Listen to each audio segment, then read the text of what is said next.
Good late afternoon. It is 4 o'clock, 4:06 to be exact, on Sunday. Happy New Year, everybody. Anybody who celebrated, I hope you're doing okay today. We did not celebrate at my house last night. I haven't given a good goddamn about New Year's since I was legal age to drink, so it lost its shine. Boo Boo didn't do anything either. Boo Boo laid up in his room and played video games and blared music all day. So I don't even know what time he went to bed. I think I finally came upstairs about 2 o'clock this morning. I got into a bunch of documentaries and stuff yesterday. Actually, I watched, to my own personal surprise, a documentary on Prime about 9/11, which is something I haven't watched anything on since it happened. I watched it happen. I didn't need to see any. I didn't need to see any of that. But this documentary was actually extremely interesting. I've read a lot of captions about documentaries, and they all go into this conspiracy this and government that and blah blah blah blah blah. I really don't give a shit. You're entitled to your opinion, but who fucking cares? Like, come on. I don't need to hear that garbage. This one, when I read the description, seemed to be more, well, it was, turned out to most definitely be, talking more about the people that jumped from the building and talking about the victims, right? So that was a completely different take than anything I'd read about. Like I said, I've since it happened, I didn't watch any of the news shit about it afterwards. I haven't read or watched any of the documentaries or whatever since, just no. But I have read the captions on these things, and they're all conspiracy based, and it just, to me, seemed very disrespectful. This one that I watched yesterday, on the other hand, was entirely about the victims and talking to family members. And there was a reporter. So the whole thing sort of centers around the one picture that was, I think it was circulated a day. And it got all kinds of backlash, and the newspaper company pulled it, and it has not been seen since. And the photograph has been dubbed The Falling Man, and that was the name of this documentary, was The Falling Man. And then talking about how once it was pulled, there was never any talk about anybody who may have fell or jumped or whatever. It was kind of swept under the rug, and all the pictures and talk really that you heard about was of the first responders and the cleanup crew and their heroism and bravery, which they were, don't get me wrong, but it had to be done. Yeah. So once this picture was pulled and no longer circulated, there was a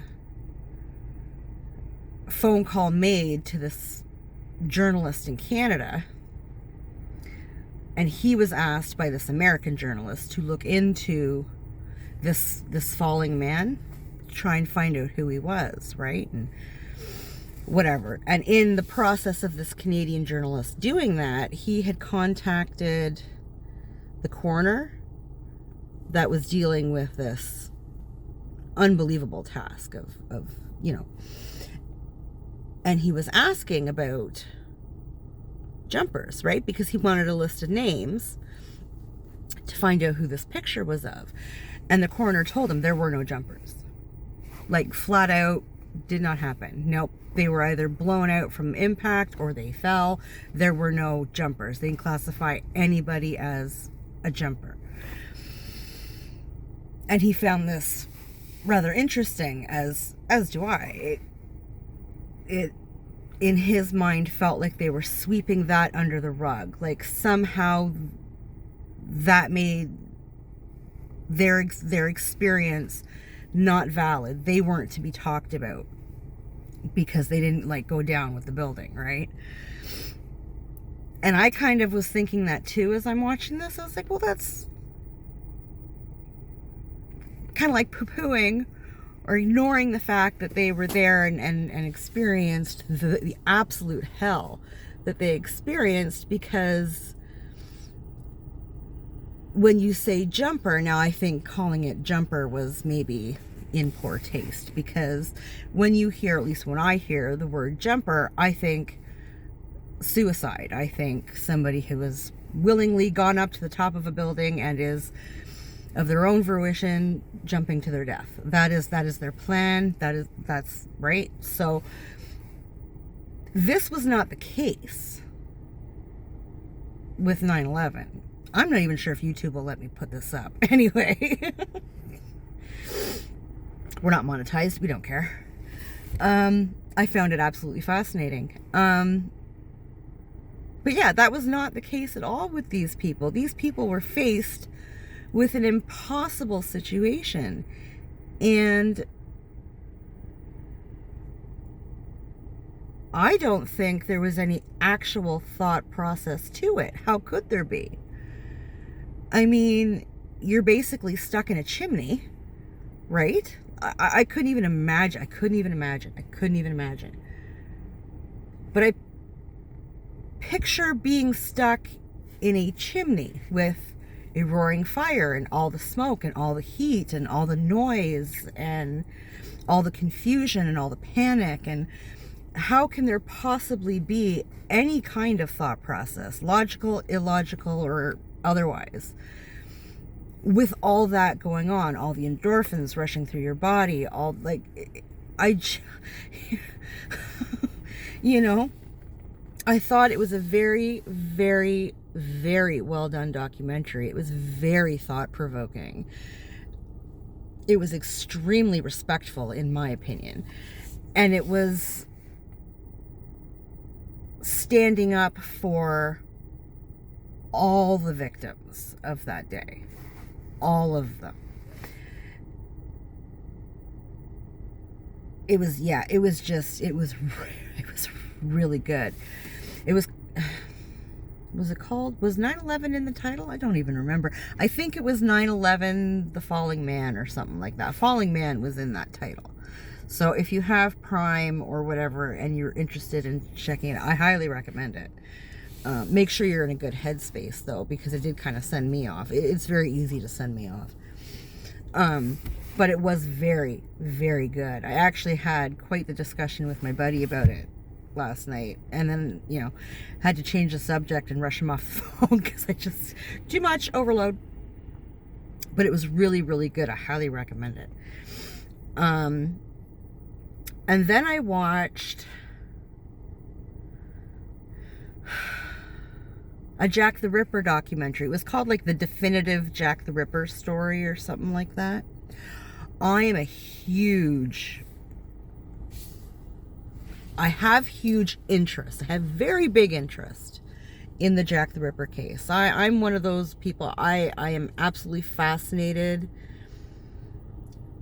by serial killer documentaries.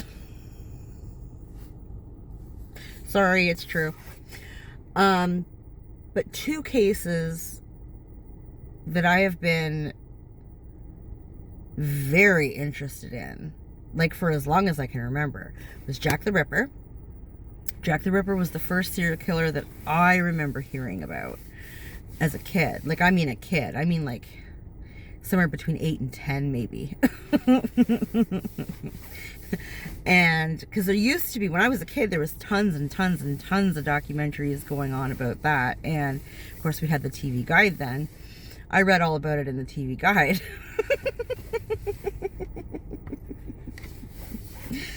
And I would talk about it with my mom, and my mom's the same way. My mom's used to be very much into all that stuff.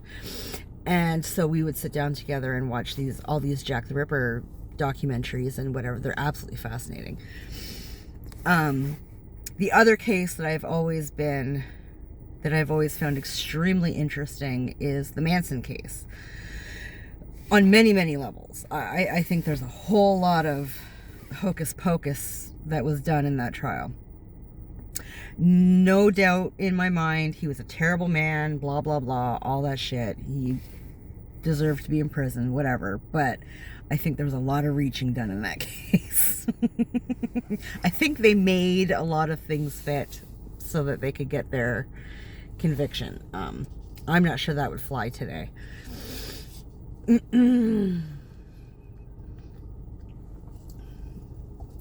But anyhow, it was this documentary was also, the Manson documentary was from a completely different point of view than anything I'd ever seen before, because I can almost guarantee you I've seen everything out there on that case. I can almost guarantee you. This one was not from a victim standpoint, had nothing to do. They talked briefly about the murder case, because how can you not, right? But it was just sort of glossed over as, yes, that happened, right? It was horrible, that happened. But this documentary was from the music industry's perspective of Manson and the family and whatever, right? Because primarily, if you know anything about his backstory, like his being Manson, if you know anything about his backstory, what he wanted more than anything was to be a musician. He wanted to make music. He wanted to get a record deal. He wanted to be recorded, right? That's why he got in with, was it Brian Wilson or Dennis Wilson? I think it was Dennis Wilson. That blonde guy, I'm so bad with names. But, he got in with he did get in with a lot of, big wigs in both the movie and the music industry. And so this documentary was from that point of view, like a whole different spin. It was really, really interesting. And then the Jack the Ripper one was just, they recreated London, Chapel Street, that whole area. They recreated it with 3D virtual models and stuff. They actually recreated what all that area would have looked like, the lighting, like the buildings, like all that stuff. Recreated what all that would have looked like back in 1888. So interesting. I mean, it was, and there was a couple of things in there that I had not heard of before. A couple of I'd heard about the killings that happened the year after they thought it ended, right? But I didn't realize that there was two that happened before. Like, I think it was like the year before, or a few months before. So yeah, there was a little bit of new information in that, and plus then seeing, the whole actual recreation, it was really, really good. I was surprised. I was kind of like, yeah, definitive. They all say that. They all say they know what happened, and throw out the suspects and whatever, but they actually went through and debunked things and kind of showed parallels to where some of the lore comes from, like the doctor's bag and having a working knowledge of anatomy and all that kind of stuff, and they did actually go through and debunk all that, which usually I take with a grain of salt, because it's all somebody else's educated opinion or whatever, right? Because that's what they do, is dig into people's pasts and whatever. But it was actually very, very, very interesting. And I do believe that one was called the definitive story or something like that. Jack the Ripper, the definitive story or something like that. That was on Prime too. So if you're interested in that, I would highly recommend looking that up, as well as the Manson one. The Manson one, I think, was called Music of an Unsound Mind. That sounds right. Charles Manson, The Music of an Unsound Mind.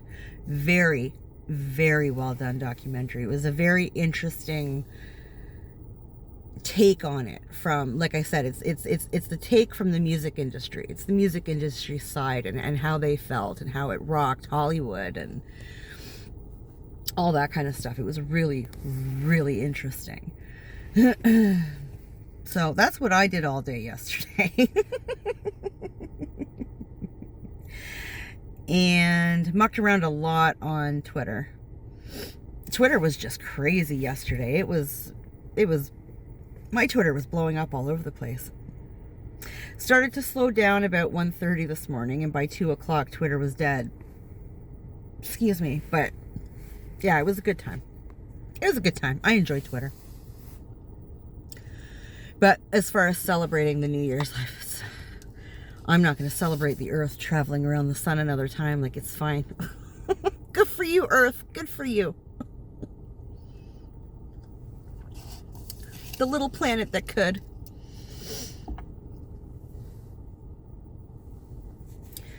Oh, so in 2 days, it's Boo Boo's birthday. So I went out.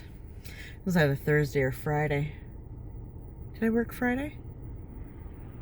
Yes, I did.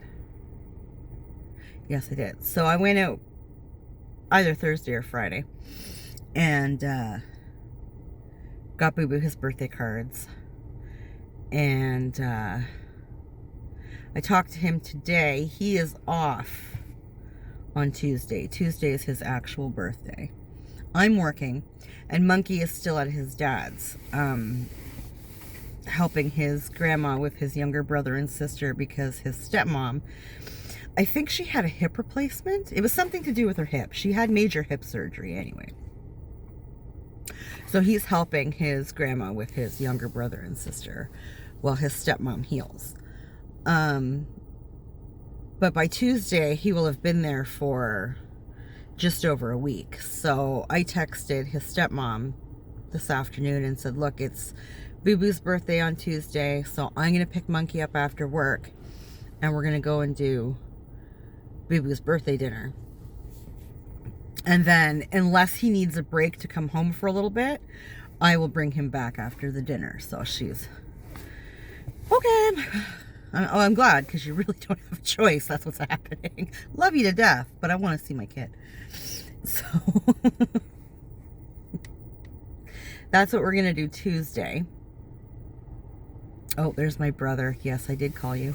My brother's still in the hospital. He's doing all right. He was borderline septic, I guess, with the broad spectrum antibiotics he was on for the post-op after he had his big toe amputated. So they have him in the hospital just making sure everything flushes and clears and whatever. But he's so frustrating. And I did go to see him either Thursday or Friday. I don't remember. But getting answers out of that kid's like pulling teeth. So I'm like, okay, I'm going to come up and see ya. Is there anything you need? He was like, yeah, I want some chips and like a Gatorade Zero or something. I was like, I was thinking more like crosswords, a book, like something to do. You wanted snacks. Okay. So when I got there, that's what I said to him. He's like, oh, I didn't think of that. So yesterday, I texted him and said, you know, like, I'll come up and see ya. Is there anything you need me to bring you? Right? Again, and I specified this time a book. Do you want me to go get some crosswords? Like, he texts me back with, they're changing rooms with him all the time. So he texted me back and gave me the room change. And I'm like, okay, well, and because call me a bitch, I really don't care. I don't like hospitals. I spent more than my fair share sitting in hospital rooms when my mom was sick. Okay. I hate it. They usually end up having to give me a pill to calm down because I just lose my fucking mind in those places. I do not like hospitals. I do not like them. They get me all kinds of worked up. And Thursday or Friday when I went to go see him, I spent like an hour there with him, okay? And on top of that, it's stupid small talk, and it's the same stupid small talk, the same same 4 or 5 subjects every time we get together. It drives me freaking crazy. He's my brother and I love him, but we are not close, okay? I'm not just sitting there like, tell me what you want me to bring. I'll bring it to you. I'll make sure you're okay. We can talk for a little bit, and then I'm fucking out. Like,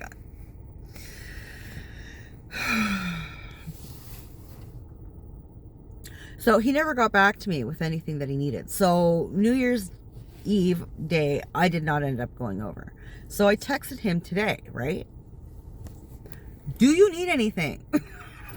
Like, I will come up and I will spend, 10 or 15 minutes with you, but do you need anything? Chapstick. Because it's drier as fuck in those places. He never texts me back. He's just, oh, here's my room number and blah. I'm like, would you answer my questions, buddy? Please? Come on.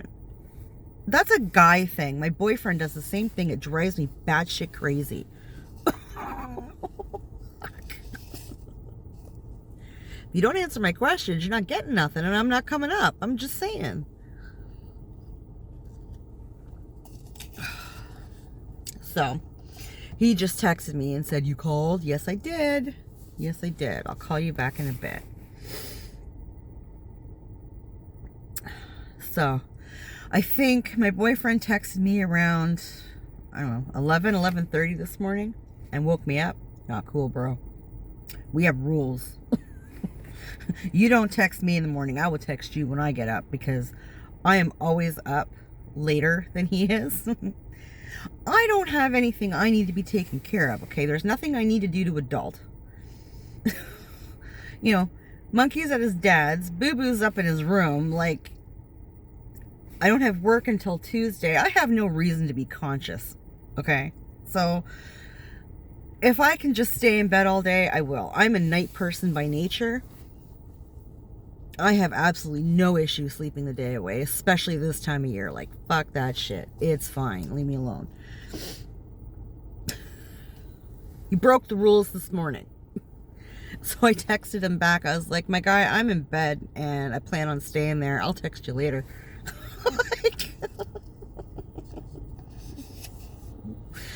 So I think I got up around noon, 12:30, something like that. And I mucked around on Twitter for a little bit and texted him back, I'm up now. Thanks, bud. He went out for a walk today. I guess he found a bushy spot to go walking and went on a walkabout. I was like, good for you. I'll go for a drive. This is not walking weather for me. It's wet. It's icky. Like, I don't even want to be awake. I want to be hibernating right now. Not going for a walk. Like, oh, it's a nice warm day. Fuck. Right now it's 5 degrees Celsius. It might have been maybe 7 or 8 earlier, I guess. I don't know. But it's wet. It's gray. It's cloudy. It's not walking weather. Nope. Nope. Not at all. So, I mean, I guess if I was over there with him, or if he was like here around me, whatever, and he wanted to go for a walk, I'd go for a walk with him. But it's not something that would pop into my mind.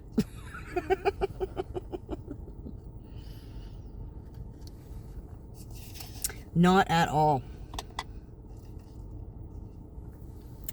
So did anybody make any New Year's resolutions? Is that your deal? Is that your thing? Are you into that? I don't get it. I don't do the resolution thing. I don't make plans. I don't make plans. I don't make goals. I just go with it. Whatever happens, happens. It's fine. Maybe the years have jaded me. I don't know. I don't carry around expectation for much of anything. I find that usually very disappointing. And then I spin. And spinning's not fun. So.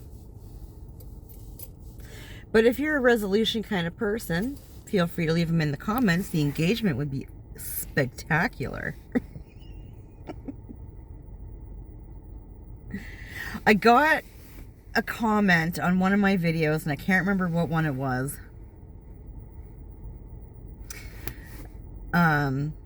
It wasn't a name I recognized. I generally recognize the people that comment on my videos, because it's usually the same 4 or 5 people every once in a blue moon that comment.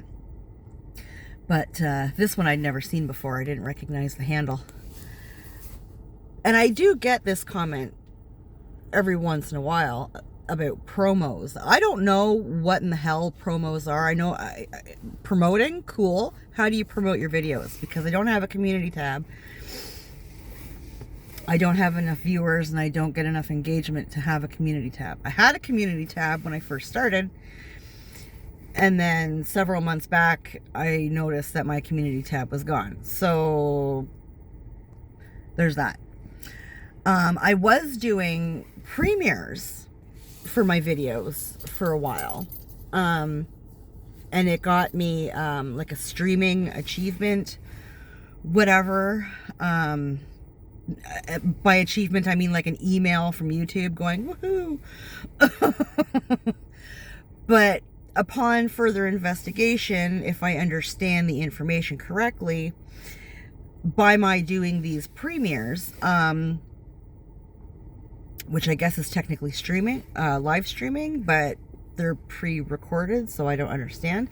But anyway, by doing those, it takes away from my eligible watch time hours. So I don't think I'm doing premieres anymore. Which is the only way I knew how to promote my videos.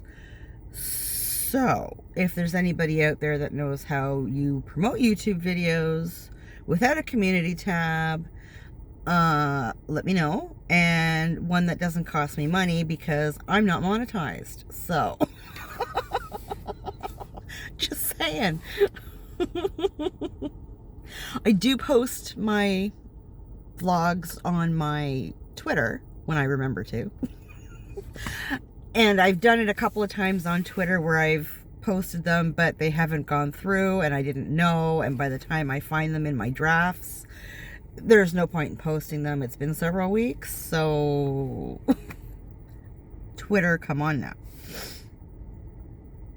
I've been having a lot of problems with Twitter the last, I don't know, week or two, with my tweets failing. And then they go to draft, and I don't know anything about it. So... I don't check my draft folder that often. I'm starting to now, but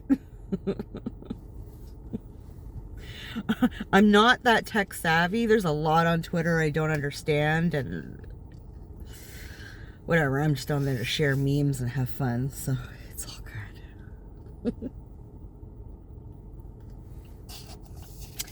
So, but anyway, we're almost at the 30-minute mark, so I'm gonna boot.